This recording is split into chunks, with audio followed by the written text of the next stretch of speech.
Да се најде потребниот лек на рецепт е вистинска реткост. Пациентите излегуваат од аптеките со терапија, но не на државна, туку на своја сметка.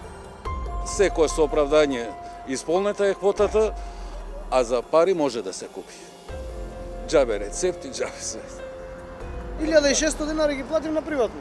Они ми даваат рецепта, идам да ги земам во аптека, ми вика ги нема во Македонија или у Србија или Бугарија. Кога е пополнета претежно квотата, а кога веќе човек има потреба за своето здравје, ќе ги купи и приватно. Но тоа не можат да си го дозволат сите, па започнуваат потрага по лекови на рецепт низ целиот град. Еве ја од Драчево до тука, два ги најдов да ги земам. Од Драчево доаѓа. Па треба да ги има цел месец. Не може да трчаат луѓе, јас ги зимам, например, мајка ми е стара, 90 години. Што да правам, морам да трчам да земам лекови. Лекови на рецепт има само во првите неколку денови од месецот, а проблемот воопшто не е нов.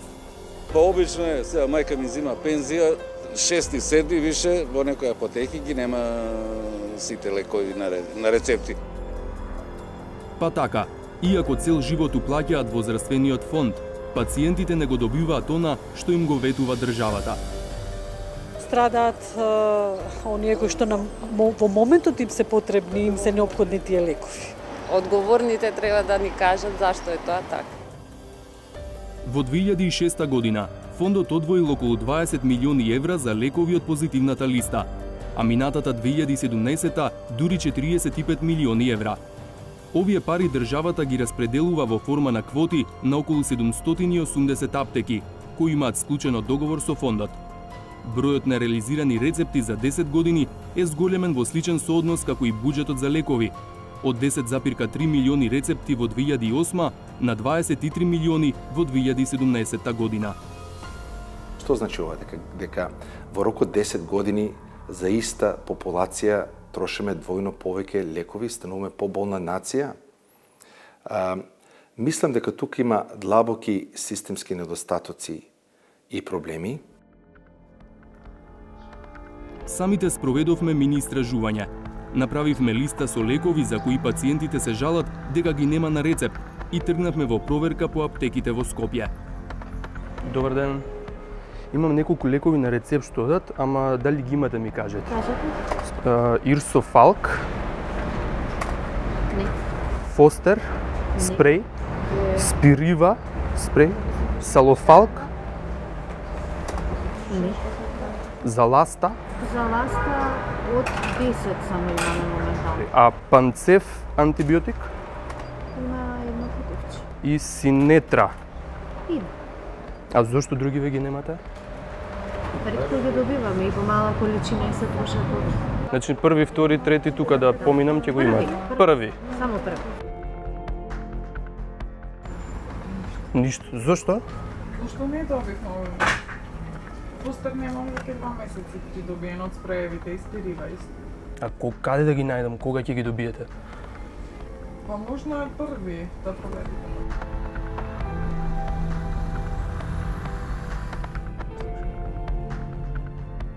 Имам неколку лекови. Мислам дека одат на рецепт, ама може ми кажете дали ги имате? Ништо баш ништо е тоа. Ниту еден од лекови ги немате? А зошто?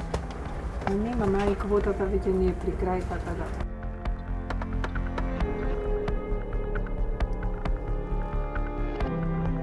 Значи само панцев го имате? Да, само панцев. А зошто други ги немате на рецепт? Пратени се помали количини, тие се потрошени и не знам дали ќе ни прават така. А и при крај сме со квотата. А до први, втори, трети во месецот можам да ги најдам? Па овие спреувите на први колку 2-3 ни пратија и веднаш се издадоа. Баш на први после веќе нема. Овие 2-3 месеца баш нема. Мислам многу мали количини и се троши. Оваа проверка ја направивме на 9 во месецот и најдовме 2 од 6 лека на нашата листа. Директорот на Фондот за здравство Ден Дончев, кој 5 месеци е начело на оваа институција, не може да даде конкретен одговор зошто толку брзо снемува лекови на рецепт.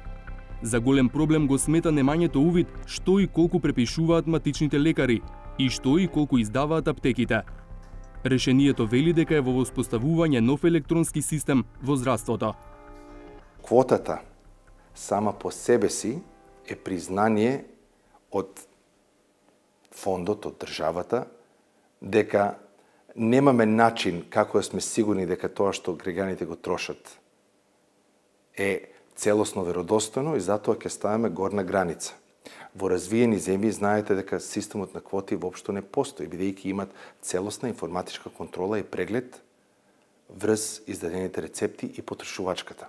Ако ние успееме да поставиме еден електронски систем, односно електронска здравствена база на податоци за секој поединечен пациент, поврзана со соматичните лекари, поврзана со специјалистите, поврзана со сите аптеки, односно мрежата на аптеки, тогаш ќе имаме секојдневен реал-тајм преглед во потрошувачката и тогаш ќе го имаме можноста да одлучиме дали воопшто е потребен систем на квоти, како што не е потребен многу развиени, речиси во сите развиени системи. За слабост во сегашниот систем ја смета формулата според која фондот, освен што ја покрива цената на одреден лек од позитивната листа, им исплаќа на аптеките надоместок за секој поединечно реализиран рецепт. Дополнителниот надоместок варира од најмалку 12 до најмногу 200 денари по рецепт, во зависност од цената на лекот. 12 денари по рецепт се исплаќа за лекови со нето цена до 150 денари. 100 денари по рецепт е надоместокот за лекови што чинат меѓу 1000 и 3000 денари. 200 денари е надоместокот за лекови над 7000 денари. Овој пристап сам по себе ги стимулира аптеките да ја трошат државната квота за поевтини лекови, со цел да реализираат што повеќе рецепти и така да добијат што поголем вкупен надоместок од фондот. Еве зошто. За реализиран рецепт со лек на позитивната листа, што чини 7001 денар, аптеката ќе добие 200 денари надоместок. Ако истата сума од 7001 денар, аптеката ја потроши за лек што чини 140 денари, ќе може да реализира дури 50 рецепти и за секој од нив да добие по 12 денари надоместок. 50 рецепти по 12 денари се 600 денари, или 3 пати повеќе ако истата сума од 7001 денар ја потроши за само еден лек, односно еден рецепт. Преку 13% од издадените годишни рецепти и реализирани рецепти од 23 милиона одат само на два леко: диазепам и еналаприл. Тие се нисковредностни лекови, значи ефтини се да се набавуваат, меѓутоа поради начинот на кој фондот ги надоместува аптеките, бидејќи секој поединечен рецепт има надоместок кој фондот го плаќа кон аптеките, на еден начин аптеките се стимулирани да издават што поголем број на нисковредности рецепти со цел да ја максимизираат нивните приходи кои генерираат од фондот. Во фармацевската комора признаваат дека сегашниот систем ги тера аптеките да одат на максимизација на бројот на рецепти во рамките на утврдената квота. Главното прашање тука е зошто некој би работел против себе? Зошто некоја аптека би работела на тоа, некој фармацевт би работел на тоа да издава помалку рецепти за да може да земе помалку средства? Ангеловска вели дека аптеките би се труделе да му заштедат на фондот ако за тоа имаат друг тип финансиска стимулација. Например, месечна субвенција чиј износ би зависел од тоа колку рационално една аптека ја троши квотата. Големо стимулирање на рационалното пропишување и рационалното издавање на лековите. Голема соработка меѓу лекарите и фармацевтите. Тоа мора да се стимулира. Луѓето покрај оној интерес професионален мора да имаат и некаков материјален интерес. Мора да се стимулира тоа затоа што ќе дојдеме во една апсурдна состојба кога луѓето ќе имаат дома повеќе лекови колку што има во аптеките. Доктор Лилија Чолакова Дервишова од Сдруженијето на приватни лекари сведочи дека на почетокот на месецот е врвулица кај матичните доктори. Хронично болните сакаат навреме да обезбедат рецепти, зашто се плашат дека потоа ќе им ја снема терапијата во аптеките, но тврди дека нема злоупотреби. Има многу ретко случаи некој ако заминува за странство па да си подигне порано да побара терапија, но ниеден матичен доктор не би направил препишување дупло или многу повеќе пати, заради тоа што ние имаме квоти, имаме буџети, таков е нашиот договор со Фондот за здравствено осигурување на Република Македонија и не верувам дека ќе се доведе во ситуација да биде казнет, да биде санкциониран и да удоволува барање на одредени пациенти кои што не му требаат за неговото здравје. Еве што Дервишова предлага како решение. Да се смени нешто во целиот тој бизнис на фармација кој што е во нашата држава, да биде таблетките да бидат на парче. Тоа сме го барале многу одамна, заради тоа што кај нас аптекарите или фармацевските професионалци се платени по рецепта. И тука има, да речеме, сигурно еден даден момент каде што проблемот нели по број на рецепти колку се препишува, па така е платена одредена аптека. Но кога би било точно по број на секој пациент, што му следува месечна терапија, во државата да не се даваат скатули, туку да се даваат одреден број на таблетки, точно избројани за таа болест тој месец толку, како што е во некои европски земји, мислам дека не би требало да има, тогаш секој ќе може да го планира рационално и набавувањето и препишувањето на оваа терапија. Експертите кои ги консултиравме гледаат проблеми во висината на буџетот за лекови на позитивната листа.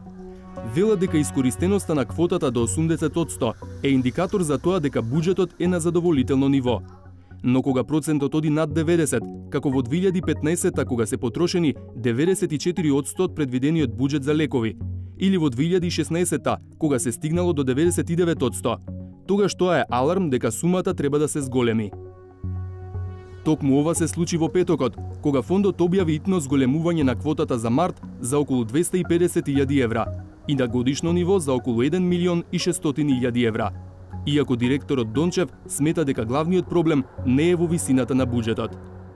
Не може да стане збор за тоа дали квотата е доволна или не е доволна, бидејќи континуирано е била зголемена претходните 10 години во степен кај што е дуплирана и во износ, во износ, паричен износ и во број на издадени рецепти и покрај тоа очигледно има одредени пропусти. Електронскиот систем што го најавува Дончев одамна функционира во развиените земји како Австралија, каде долго време и самиот живеел. Ни покажа како изгледа веб страницата на која може да го погледне сопственото здравствено досие. Рече дека за воведување ваков систем кај нас би биле потребни неколку години. База на податци на секој поединец, во кој податци може да влесат клиниките, така универзитетски клиники, болници, outpatient, матишни и фармации. И све е поврзано со твоето досие.